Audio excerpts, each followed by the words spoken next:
자, 마지막 만찬. 자, 이런 제목이 되겠는데요. 자, 우리가 1월달 주제가 뭐라 그랬죠? 기억이라고 그랬죠. 우리가 자, 이번 주일은 그럼 무엇을 기억을 해야 될까 하는 것입니다. 자, 6월절 어린 양으로 이 땅에 오셔서 세상 죄를 지고 가신 하나님의 어린 양이신 바로 예수님에 대한 기억을 이번 주일은 해야 되겠다는 사실입니다. 자, 예수님께서는 출애굽을 기념하는 그 6월절 저녁에 예수님과 12 제자들이 한자리에 둘러 앉았습니다. 예수님은 십자가 달리시기 전에 마지막으로 제자들과 함께 무엇을 했느냐? 6월절 식사를 했다는 사실입니다. 자, 이것을 이제 6월절 식사, 또 마지막, 그리고 만찬, 또 다른 말로는 최후의 만찬이다 하는 겁니다. 우리 이제 그림 하나 있는데 최후의 만찬 그림을 한번 보겠습니다. 자, 이게 보면은 PPT에서 그 그림 하나 있죠. 최후의 만찬 그림은 레오나르도 다빈치, 그가 1498년에 그린 그림입니다. 그 원제목은 The Last Supper 해가지고 최후의 저녁 식사다 이렇게 제목을 달았죠. 저 그림인데 한가운데 예수님이 계시고 좌우측에 6명씩에서 12명의 제자가 있는, 이것은 약간 이제 좀 이렇게 모양을 좀 표현도 하고 하면서 동상이몽이다 이런 표현까지 넣어서 그린 것인데 원작은 아닙니다. 원작은 보면은 아주 잘 그려져 있는데 하여튼 이런 모양으로 이제 그림이 그려 있어요. 가운데 예수님이 계시고 좌우에 제자들이 있고, 아마 저기에서 이제 가룟 유다가 돈주머니를 쥐고 있는 저 사람이 가룟 유다로 보게 되는데 예수님을 팔려고 하는 그런 마음을 그 마음 속에 가지고 있게 되고, 이제 예수님께서 목요일 저녁이기 때문에 이 밤이 지나면은 이제 금요일 날 유다에 의해서 팔려 넘어가서 체포당하시고 그리고 이제 십자가에 돌아가시는 예수님에 대한 이 그림이 되겠습니다. 자, 이 그림이 너무나도 유명하죠. 그래서 지금은 이제 밀라노 산타 마리아 델레 그라치에 교회라는 거기에서 소장이 되어 있다고 하는데 아주 이 그림이 아주 유명한 그림으로 되어 있고, 이 그림이 바로 오늘 본문 읽었던 이 말씀을 근거해서 그린 아주 유명한 그런 그림이 되겠습니다. 여기까지 이 그림은 보도록 하겠고요. 자, 오늘 이 말씀 속에서 보면 예수님은 식사 중에 빵을 이렇게 들어서 축복하시고 그리고 떼어서 제자들에게 나누어 주게 됩니다. 그리고 받아 먹어라, 이것이 너희를 위하여 찢기는 나의 몸이다, 이렇게 오늘 26절에 말했죠. 그리고 이제 고린도전서 11장 24절에는 이 같은 이런 비슷한 기사에 이것을 행하여 나를 기념하라 이렇게 말했어요. 성찬을 행하면서 기념하라. 그리고 또다시 이제 예수님께서 잔을 들어서 축복기도 하시고는 제자들에게 줍니다. 그러면서 너희가 이것을 다 마시라. 그리고 이제 28절에 그랬죠. 이것은 제 사함을 얻게 하려고 많은 사람을 위하여 흘린 바 나의 피, 곧 언약의 피다라고 말씀했어요. 이것은 이제 고린도전서 11장 25절에 보면 이 잔은 내 피로 세운 새 언약이니 이것을 행하여 마실 때마다 나를 기념하라 이렇게 말하고 있습니다. 내 피로 세운 새 언약이다 이렇게 말씀했죠. 그래서 이 잔을 마실 때마다 나를 기념하라 하는 그런 것이죠. 그래서 예수님은 제자들과 마지막 식사를 하시면서 이 빵을 먹고 이 잔을 마실 때마다 무엇을 기억하느냐? 예수님께서 죽으셨고 부활하셨음에 대해서 기억하라고 말씀하는 거죠. 무엇보다도 먼저 살이 찢기시고 또 피 흘리시는 그 예수님의 그 십자가에 대해서 기억할 것을 말하고 있습니다. 이 십자가는 또한 부활과 같이 붙어서 나가는 것을 보게 되죠. 그래서 이 오늘 본문의 핵심은 뭐냐? 제자들은 성만찬을 할 때마다 예수님의 죽으신 것을 기억하고 그리고 감사했다는 사실입니다. 기억하고 감사했다. 왜 이것을 감사를 할 수밖에 없느냐? 오늘날도 마찬가지입니다. 우리가 성만찬을 하면서 예수님의 그 십자가 사랑을 기억하게 되고 감사하게 되죠. 그리고 다시 오실 예수님에 대해서 우리는 소망을 하게 됩니다. 왜 십자가가 감사의 조건이 되겠습니까? 우리가 창세기 3장에 보면은 인간이 하나님께 범죄함으로 불순종함으로 하나님을 떠났고 죄 아래 놓였고 사단의 지배 아래 놓였는데 이 세 가지 문제는 도저히 인간 스스로는 해결할 수 없을 때 예수님이 이 땅에 오셔서 그는 선지자 제사장 왕으로 이 땅에 오셔서 십자가상에서 죽으심으로 우리의 모든 죄를 씻어주시고 용서해 주시고 이제는 누구든지 예수님을 의지하고 예수님 피공로 의지하고 믿으면은 죄 용서함 받고 구원을 받게 되어서 우리가 다 이 믿음으로 구원받은 하나님의 자녀가 된 것 너무나도 우리는 감사하지 않을 수가 없습니다. 그래서 우리는 이 성만찬을 통해서 예수님의 찢기신 살과 그 흘리신 보혈, 피를 우리가 생각하고 기억하면서 감사하지 않을 수가 없습니다. 예수님은 우리를 위해서 십자가상에서 죽기까지 저와 여러분들을 위해서 사랑하셨기 때문에 그 사랑을 우리가 기억하자는 거죠. 그리고 감사하자는 거죠. 주님 오실 때까지 우리는 이 소망 붙잡고 살아가는 자는 그런 의미입니다. 그래서 우리가 예수님의 마지막 만찬, 이것을 최후의 만찬 또 성만찬이라 하는데 이것을 통해서 우리가 몇 가지 깨닫게 되는데 첫 번째 우리가 깨닫게 되는 것은 뭐냐면 성만찬은 유월절 어린 양을 의미하고 있다 하는 겁니다. 성만찬은 유월절 어린 양, 바로 예수님의 유월절 어린 양이라는 것을 의미하고 있다는 사실이죠. 이스라엘 백성들이 출애굽할 때 희생된 유월절 어린 양은 바로 다름 아니라 세상 죄를 지고 가는 하나님의 어린 양으로 오신 예수님을 의미하고 있다. 요한복음 1장 29절에 세상 죄를 지고 가는 하나님의 어린 양이다. 예수님을 이렇게 말씀했죠. 자, 이것은 일찍이 예수님께서 이 땅에 오시기 700년 전에 이사야 선지자를 통해서 이사야 53장 고난장을 통해서 예수님이 이 땅에 오셔서 우리의 모든 질고와 슬픔과 우리의 모든 것을 다 짊어지시고 고난을 당하시고 그가 찔리고 상하고 채찍 맞으시고 이렇게 함으로 인해서 우리의 모든 죄를 씻어주실 것이다. 그렇게 말했어요. 그게 5절에 보면은 그가 찔리면 우리의 허물 때문이요 그가 상하면 우리의 죄악 때문이라. 그가 징계를 받음으로 우리는 평화를 누리고 그가 채찍에 맞음으로 우리는 나음을 받았도다. 우리는 다 양 같아서 각기 제 길로 갔거늘 여호와께서는 우리 무리의 죄악을 그에게 담당시키셨도다. 예수님께 모든 것을 다 담당을 시키시고 우리는 이제는 그 안에서 참 평안과 안식을 얻게 해 주셨다 하는 사실입니다. 구원을 받게 해 주셨다는 거죠.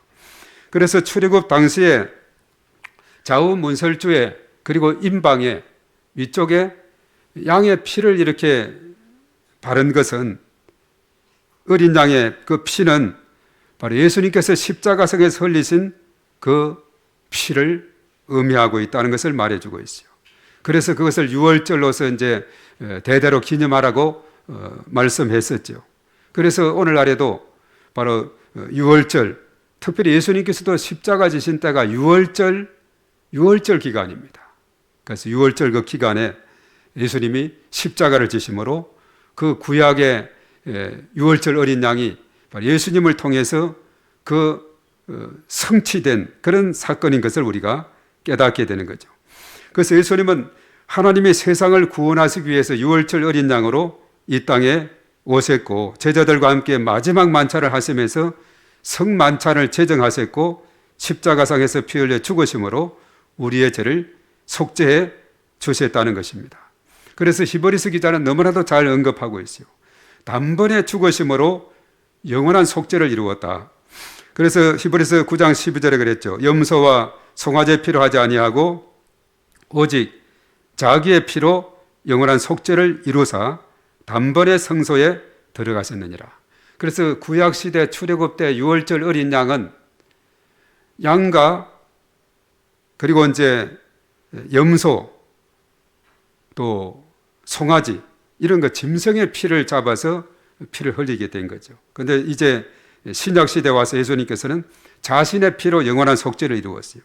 히브리서 10장 12절에 보면 오직 그리스도는 죄를 위하여 한 영원한 제사를 드리시고 하나님 우편에 앉으사 이렇게 말하고 있죠.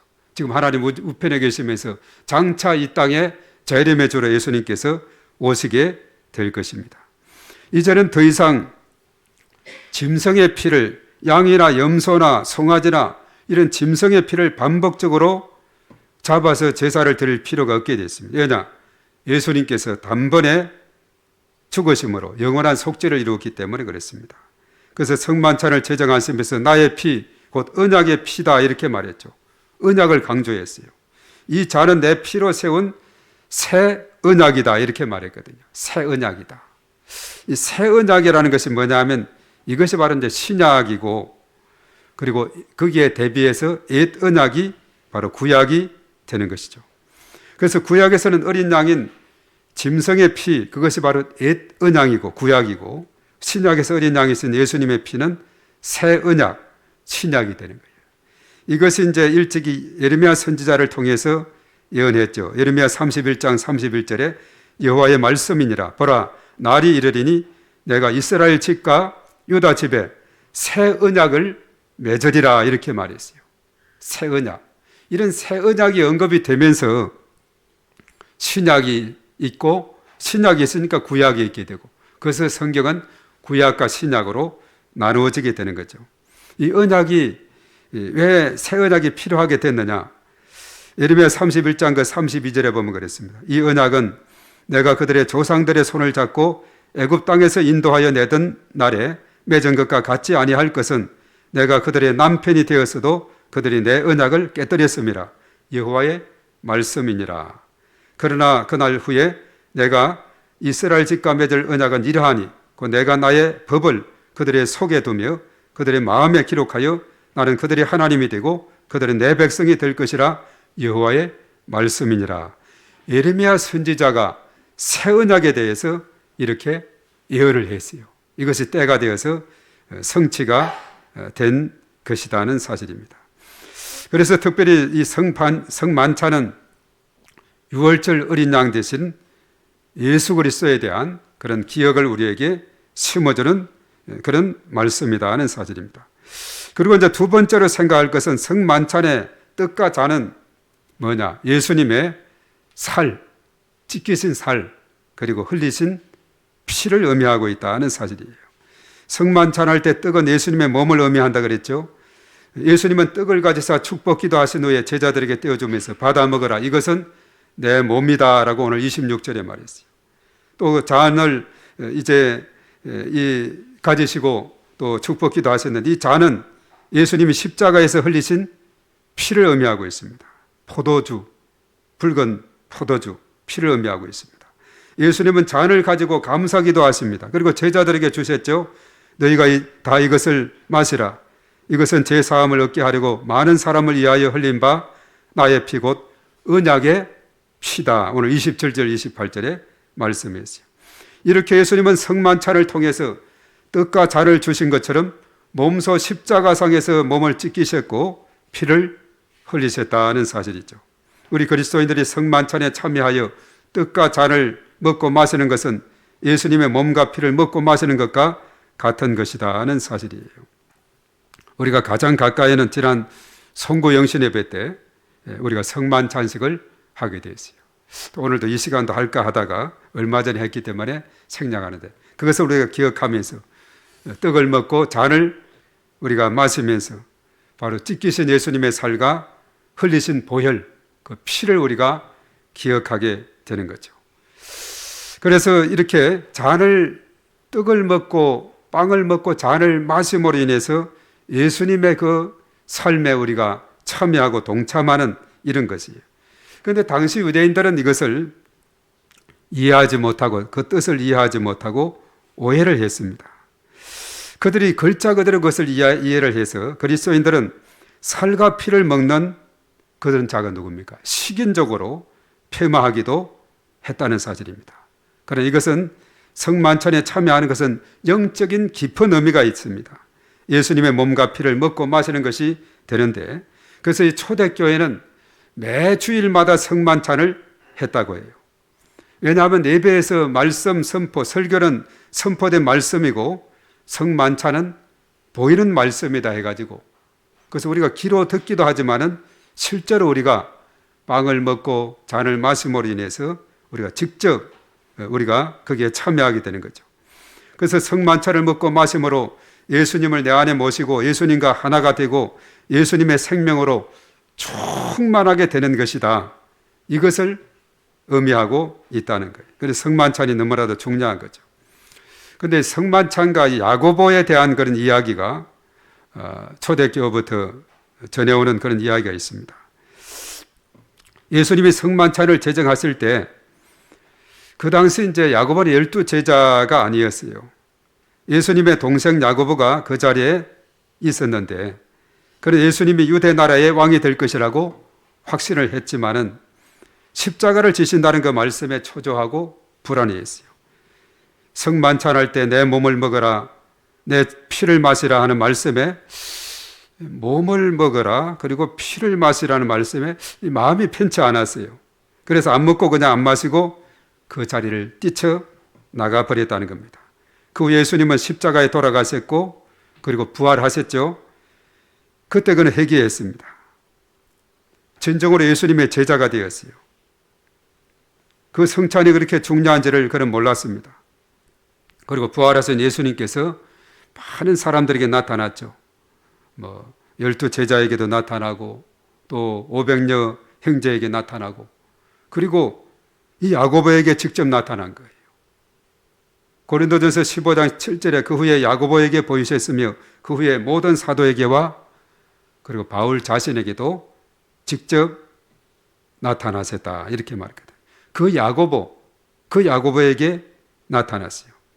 친히 몸을 보이면서 부활을 증거하셨습니다. 그리고 떡과 포도주를 주시면서 이것을 받아 먹어라 하신 거죠.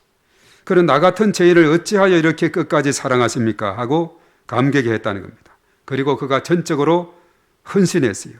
교회를 위해서, 그리스도를 위해서 희생을 다하게 된 겁니다. 그리고 마지막은 사실 그가 순교까지 하게 됐어요.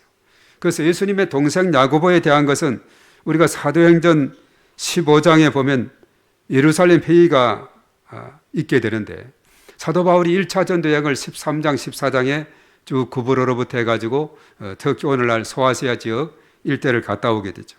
그리고 나서 바울이 그것을 경험한 놀라운 것은 뭐냐 하면 이방인들도 복음을 듣고 회개를 하더이다, 이 내용이었거든요. 그래서 예루살렘 교회가 회의를 소집해서 회의를 하게 되는데, 그때 의장이 바로 이 야고보, 예수님의 동생 야고보입니다. 그 당시 대주교 위치에 있었다고 그래요. 나중에 사실 그가 이제 야고보서도 기록을 했는데, 그만큼 교회를 위해서 헌신한 그런 사람으로 그가 살았다는 겁니다. 그리고 특별히 야고보서를 통해서 도덕적인 규범을 아주 엄격하게 주장했죠. 야고보서 2장 17절에 이와 같이 행함이 없는 믿음은 그 자체가 죽은 것이다. 그래서 야고보서를 통해서 행하는 믿음, 실천하는 믿음이 너무나도 중요하다는 것을 야고보는 강조를 했어요. 물론 그 믿음은, 그 행함은 믿음이 동반한 행함이죠. 그래서 믿음과 행위에 대해서 로마서는 믿음을 너무나 많이 강조하고 있고 야고보서는 행함을 강조하고 있는데, 이것이 각자 별개가 아니에요. 바로 믿음이 가는 곳에 행함이 가고 동전이 앞뒤면과 같이 그렇게 나아가는 것입니다. 그래서 야고보 같은 경우는 행함이 없는 그 믿음은 그 자체가 죽은 것이다, 아무런 의미가 없다, 이렇게 할 정도까지 그가 실천하는 믿음, 행동하는 믿음을 그렇게 강조했던 것을 보게 됩니다. 그래서 성만찬에서 바로 빵과 그리고 잔은 예수님의 살과 찢기신 살과 흘리신 보혈, 피를 의미하고 있다, 이렇게 말합니다. 그래서 성만찬을 할 때마다 예수님의 그 고난당하시고 채찍 맞으시고 피 흘리시고 이것을 우리가 깊이 기억하고 그것을 통해서 우리 죄를 용서해 주신 그 은혜 감사하고 또 하나님 앞에 영광 돌리는 그런 시간이 돼야 된다는 사실이죠. 그리고 이제 마지막은 교회는 성만찬을 통해서 한 몸 공동체로 세워가야 한다는 사실입니다. 성만찬을 함으로 인해서 한 몸 공동체로 세워가야 되는데, 사도 바울은 이 교회를 무엇으로 비유를 했느냐? 사람의 몸으로 비유했어요. 머리는 뭐냐 하면 예수님이시고, 몸은 교회고, 손발과 같은 지체는 성도들이다, 이렇게 말했거든요. 그래서 이것이 아주 유기적으로 잘 교류가 돼야 되는 거죠. 그래서 지체는 우리가 10손가락 중에서 한 손가락의 가시만 들어가도 몸 지체 전체가 불편한 겁니다.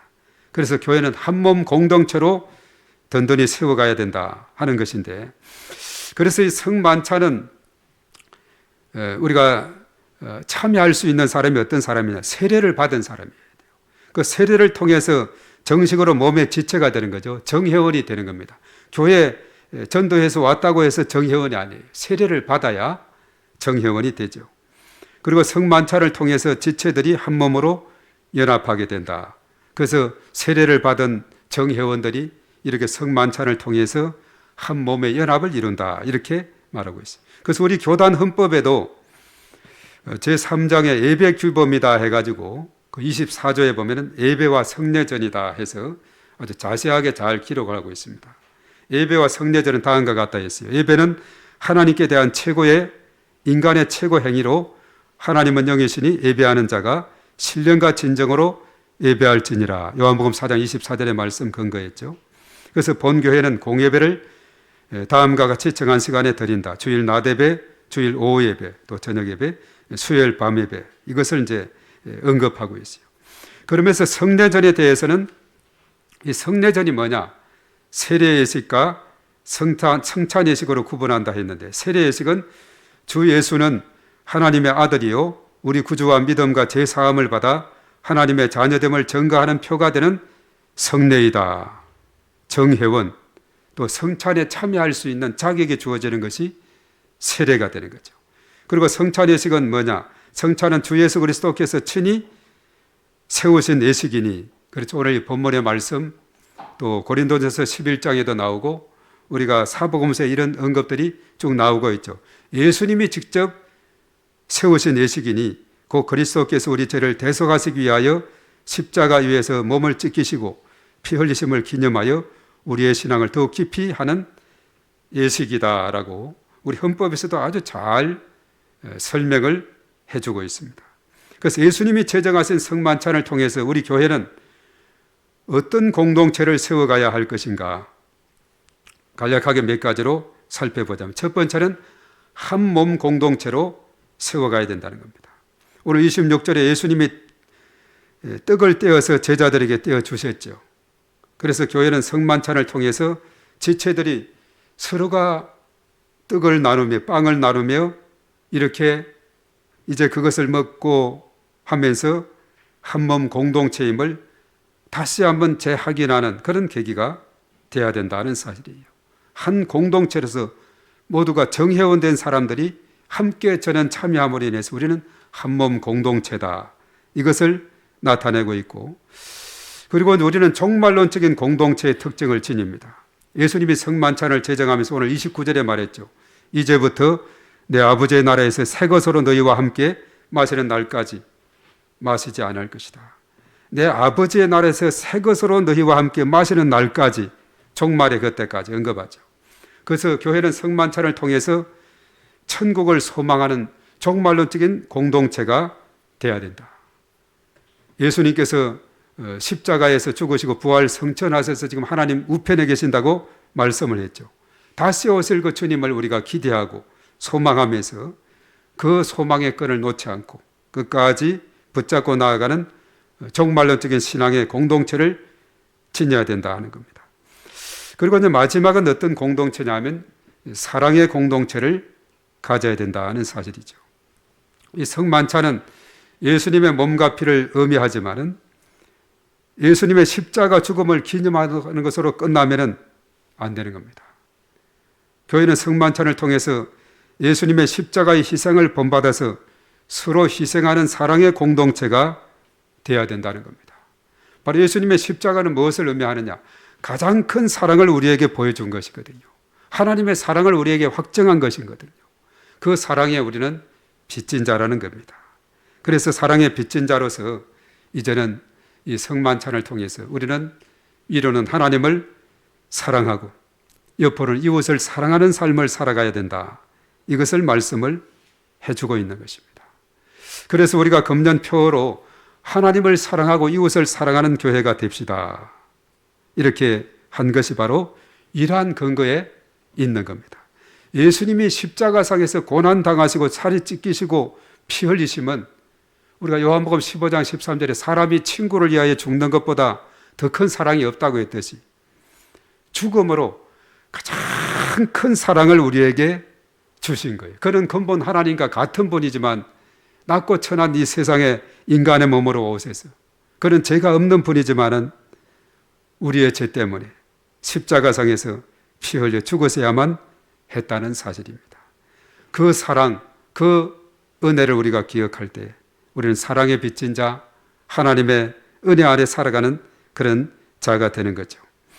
그래서 그 당시 예수님의 제자들도 성만찬을 할 때마다 십자가상에서 죽으신 그 예수님의 그 놀라운 사랑, 그것을 기억하고 감사를 했죠.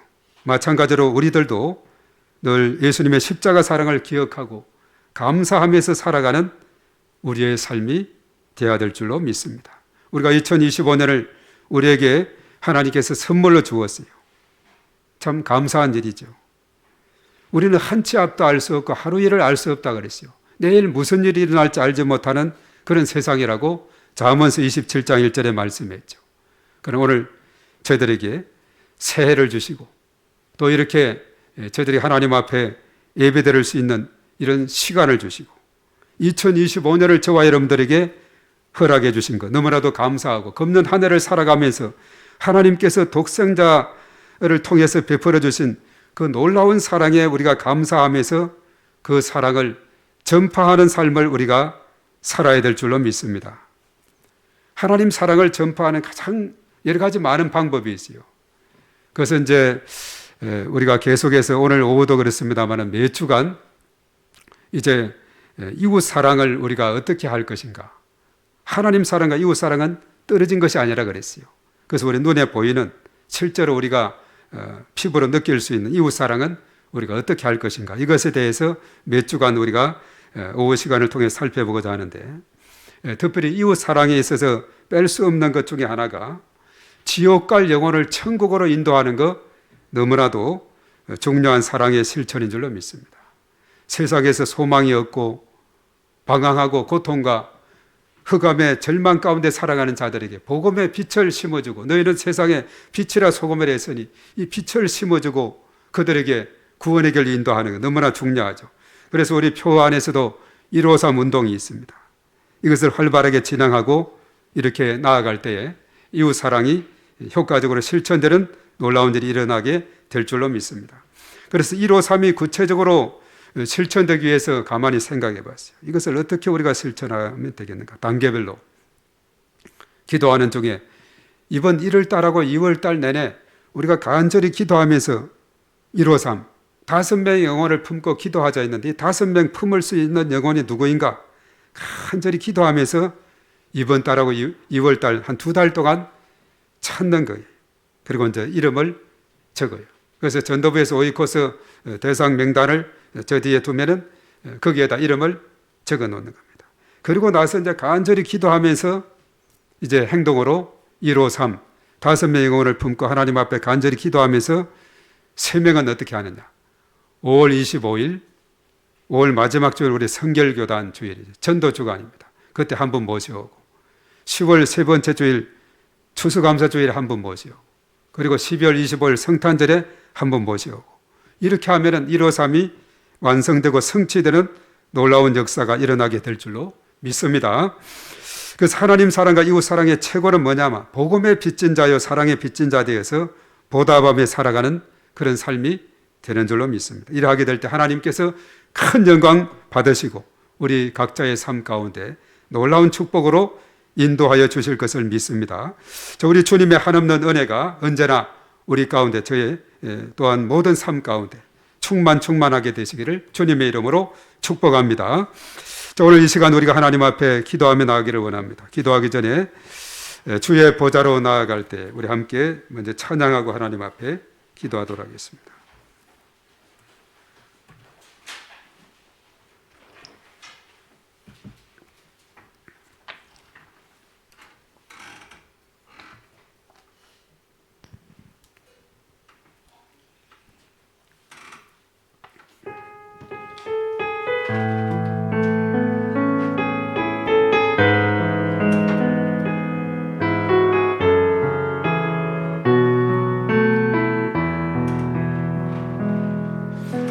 주의 보좌로 나아갈 때에 어떻게 나가야 할까? 나를 구원한 주의 십자가 그것을 믿으며 가네. 주의 보좌로 나아갈 때 주의 보좌로 나아갈 때에 나 여전히 부족하나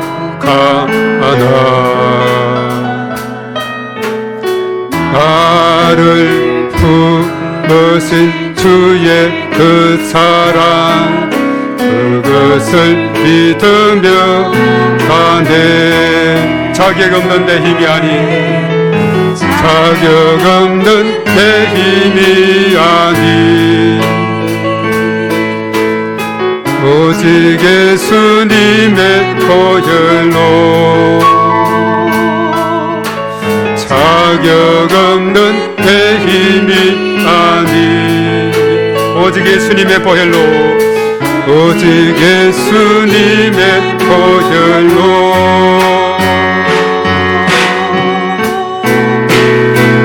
십자가의 보혈 완전하신 사랑 힘입어 나갑니다. 십자가의 보혈 십자가의 보혈 완전하신 사랑 힘입어 예배합니다. 십자가의 보혈 완전하신 사랑 십자가의 보혈 완전하신 사랑 힘입어 나갑니다. 십자가의 보혈 십자가의 보혈 완전하신 사랑 힘입어 예배합니다. 한 번 더 십자가의 보혈 십자가의 보혈 완전하신 사랑 힘입어 나갑니다. 십자가의 보혈 십자가의 보혈 완전하신 사랑 힘입어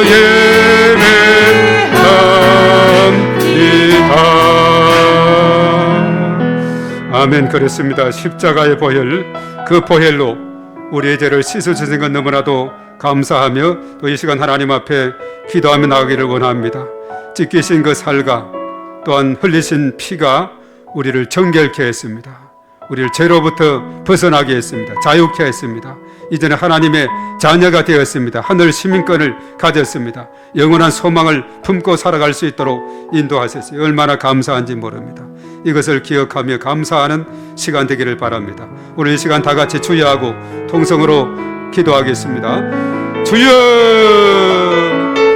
존귀하신 하나님 아버지, 하나님의 사랑을 진심으로 감사를 드려옵나이다. 이 시간도 하나님께서 저희들을 사랑하셔서 하나님의 크시는 정 가운데 저희들을 붙들어 주시고 인도해 주심을 감사를 드려옵나이다. 예수님께서 마지막 만찬을 통해 최후의 만찬을 통해 제자들과 함께 성만찬을 제정하셨습니다. 그가 아버지 찢기신 살과 흘리신 피로 말미암아 아버지 하나님이여 저들이 이제 재사함받고 영원한 생명의 소망을 얻게 된 것에 대해서 너무나도 감사를 드립니다. 하나님 아버지 이 놀라운 은혜 너무나도 감사해서 우리가 이 땅에 살아갈 때 하나님의 사랑에 감사하며 살아가는 저희들이 다 될 수 있도록 하나님께서 인도하여 주심을 주여 믿습니다. 아버지 하나님 주님의 그 십자가 사랑을 우리가 생각할 때 언제나 감사하며 하나님 앞에 영광 돌리는 저희 모두가 다 될 수 있도록 하나님께서 은혜를 더하여 주시옵소서. 이 시간도 하나님께서 인도하셔서 저들의 삶 가운데 우리 하나님의 은혜를 더하셔서 사랑의 빚진 자로 하나님 사랑, 이웃 사랑을 실천하며 살아가는 저희 모두가 되게 하시고 이루삼을 성취해 나가는 저희들이 다 될 수 있도록 하나님께서 인도하여 주시옵기만을 주여 간절히 바라옵고 원하옵나이다. 하나님 아버지 우리 하나님의 한량없는 은혜 가운데 아버지 하나님 붙들어 주시고 인도하여 주시옵기만을 주여 간절히 바라옵고 원하옵나이다. 이 시간도 하나님께서 함께 하시고 하나님의 한량없는 은혜 가운데 아버지 하나님의 저들을 붙들어 주시고 인도하여 주시옵기만을 주여 간절히 바라옵고 원하옵나이다. 십자가 사랑 그 놀라운 사랑에 우리가 감사하며 살아가는 저희 모두가 되게 하여 주시옵시고 우리가 하나님의 놀라우신 은혜 가운데 행보에서는 저희 모두가 되게 하여 주시옵소서. 하나님 자녀 삼으시고 하나님의 백성 삼으시셔서 천국의 소망을 가지며 살아갈 수 있도록 은혜 주신 것 너무나도 감사하며 하나님 앞에 영광을 돌려드립니다. 하나님 아버지 이 시간 하나님께서 함께 하심으로 하나님의 놀라우신 은총으로 아버지 하나님 저들을 붙들어 주시고 인도하여 주심을 주여 믿습니다. 오 주님 감사합니다. 주님의 그 사랑 감사드립니다. 아버지 하나님 세상에서 이제 그 사랑의 빚진 자로 하나님 사랑, 이웃 사랑을 실천하며 살아가는 저희 모두가 될 수 있도록 아버지 하나님께서 은혜를 더하여 주시옵소서. 할렐루야. 주님을 찬양합니다. 주의 이름을 높여드립니다. 주님께서 홀로 영광 받아 주시옵소서. 충만함으로 하나님께서 은혜를 더하여 주시옵소서. 오 주여 믿습니다. 아버지 하나님이여 성만찬의 깊은 의미를 되새기며 우리가 날마다 믿음 안에서 인고히 서는 저희 모두가 되게 하여 주시옵소서. 주여 믿습니다. 주님 도와주시고 역사하여 주시옵소서. 믿습니다. 아버지 거룩하신 하나님 아버지 독생자를 이 땅에 보내셔서 십자가상에서 찢기시고 상하시고 피 흘리셔서 그 큰 사랑을 통해서 저희들을 구원해 주시고 참으로 저들에게 사랑의 빚진 자로 살아갈 수 있도록 은혜 주심을 감사합니다. 도저히 저희 힘으로는 구원할 수 없는 연약한 저희들이었지만 하나님의 그 큰 사랑에 힘입어서 우리가 십자가 사랑에 힘입어서 구원받게 된 것 너무나도 감사를 드립니다.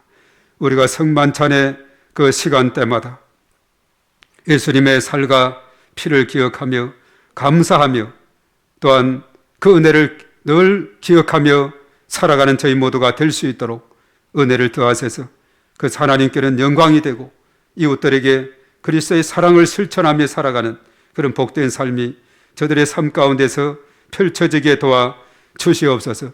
그래서 우리가 이 땅에 살아가는 동안에 언제나 하나님의 그 놀라운 사랑을 기억하고 감사하고 살아가는 저희 모두가 되게 하여 주시옵소서.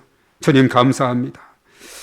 또 오늘 이 시간 저희들 주 앞에 나오면서 11조 헌금으로 감사의 헌금으로 또 여러 가지 조건을 찾아서 하나님 앞에 드린 손길마다 일일이 다 기억하시고 하늘 문을 여시사 하늘에 신령한 것과 땅에 기름진 것으로 하늘 축복, 땅의 축복, 온 열방의 축복으로 풍성하게 채워 주시옵소서. 이스라엘 백성들이 애굽 땅에서 나올 때 또 바벨론에서 이제 포로 가운데서 이제 이스라엘 땅으로 올 때에 이방인의 경제권을 이양받아서 왔듯이 하나님께서 우리 믿음의 사람들에게 풍성한 이러한 놀라운 축복으로 하나님께서 채우시고 은혜를 더하여 주시옵소서. 그래서 또 하나님께 큰 영광 돌리는 그러한 삶으로 인도하여 주시옵소서. 이 물질을 통해서 하나님 영광 받으시고 주의 나라가 든든히 서게 도와주시고 하나님 나라가 확장되게 도와 주시옵소서.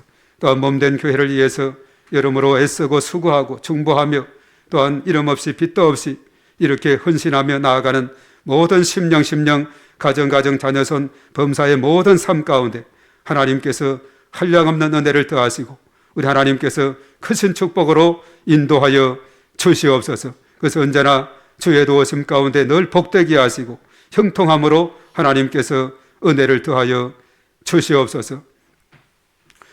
이제는 우리의 길과 진리와 생명이시고 우리를 위해서 죽기까지 사랑하신 그 예수님의 사랑과 또 하나님의 은혜와 보혜사 성령님의 기름 부으심 충만하심 또한 교통하심이 오늘 이 시간 참여한 우리 모든 심령 가정 자녀손 일터와 범사의 모든 삶 가운데 그리고 몸된 교회와 이 나라 민족과 온 열방이 이제와 영원토록 함께 하시옵기만을 간절히 축원하옵나이다. 아멘.